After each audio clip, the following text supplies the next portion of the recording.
Hi, I'm Ryan Turland, a Senior Technical Sales Support Specialist at Firmware. Today, I will be demonstrating how to connect your Carel controller via the Ethernet port. Some reasons you may need to do this is to access the display more easily through your laptop, perform an upgrade to the application version, or add a BACnet license. To perform this connection, you'll need a computer, an Ethernet cable, and an adapter if your computer does not have an Ethernet port. On your controller, you will connect to the Ethernet port. Next, I will show you how to find your IP address. Click the back arrow on your Carel controller. Go down to General Settings.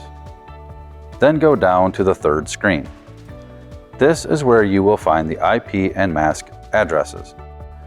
Please take note of these numbers for later. Shown here are the default IP and mask addresses.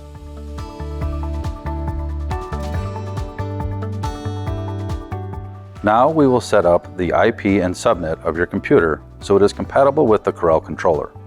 To do this, go to the control panel of your computer. Select Network and Internet, then go to Network Sharing Center. From here, select Change Adapter Settings. Double-click Ethernet, then click on Properties. You may have to enter a passcode depending on the security of your network.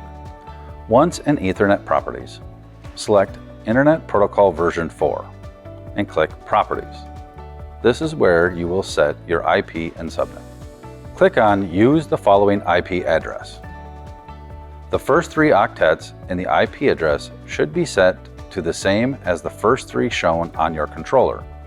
In our case, 10.10.1. The fourth octet needs to be unique. For the subnet, all four octets should match the mask address. Click OK, and then close. Close again. And now you should be able to connect your PC to the Carel controller. Now, to connect to your controller, you will open a fresh browser and enter the IP address of the controller and hit Enter. This is what it will look like when you are connected. From this screen, you will click on RUT. You will now see exactly what is on your controller inside the unit. You will be able to make adjustments and changes from here that will show up inside the controller as well.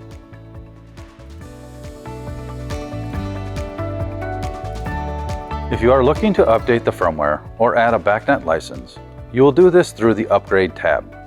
From here, follow the instructions that are provided with the upgrade or the installation of the BACnet license. And that's it. You can now access your controller with an Ethernet connection.